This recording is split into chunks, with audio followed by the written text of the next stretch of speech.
Hey guys, Ryan here.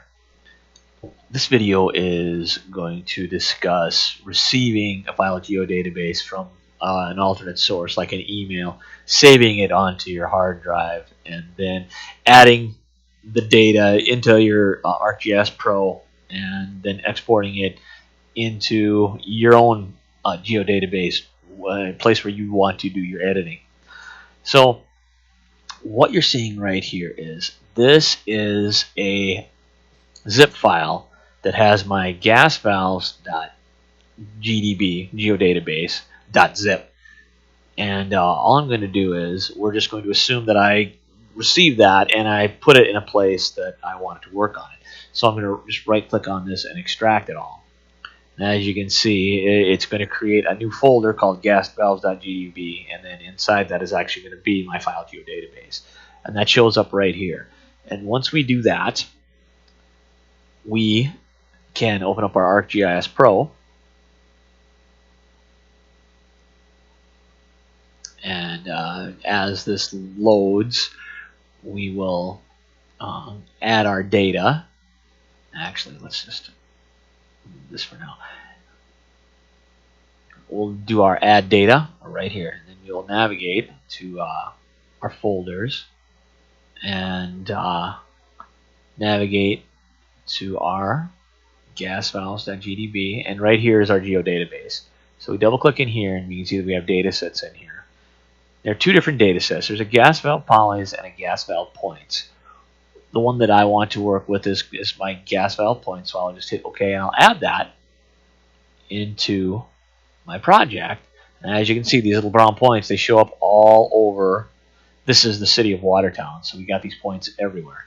And once we have this in our project, it's pretty easy for us to right click and scroll down to data, and we can export the features. And when you do that, your geoprocessing window appears, and here we want to put this data into our geodatabase that we'd like to continue working on. So I'm just going to put it in my final data sets. It's called wmu.gdb, and what you do is when you open this, you navigate to the feature data sets, and then you got to give the feature class a name. We're going to give this gas valves points, and we'll run. And once we do that, we already have one of these. We're going to get a second one. And here it is. The surefire way to know where it's coming from, we can go right click and go down to properties, and then we can check the source.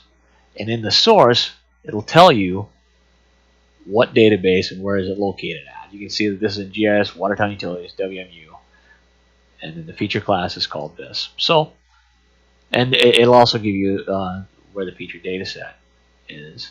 So we can look at this one and notice that this one worked GIS gas files that you gas files that you. This is a different location. So once you do that, you can remove the old one, and now here we are. Let's open up our attribute table. One of the things that I did with this is I created a field called size for all of the values that had a size in my original data. And what we can do for that is we can use our appearance tab and go to our symbology, and we can change our symbology as easily as changing our symbology to unique values, and then picking the field that we want. And as you can see, all of these are unique now. In fact, and if you want to, let's try to use something that's going to define them a little bit better. And as you can see, all of our values have changed over here in our symbology. So let's just close this up. And here they all are. You can even take this the next step further and specify a different symbol. Maybe we want to make these look like a red circle. And maybe we want these. We can change this to maybe a yellow circle. And we can go through and specify each individual symbol and make them how we want them to look. And once you're done, you can see that all that is reflected over here in our properties. We do have some null values in there as well because they didn't have a numeric assigned to them. But that is how you change the symbology. So feel free to use this and change your values to your heart's content until you make them the way you'd like them to have them. I hope you enjoyed this video. Be sure to like and subscribe.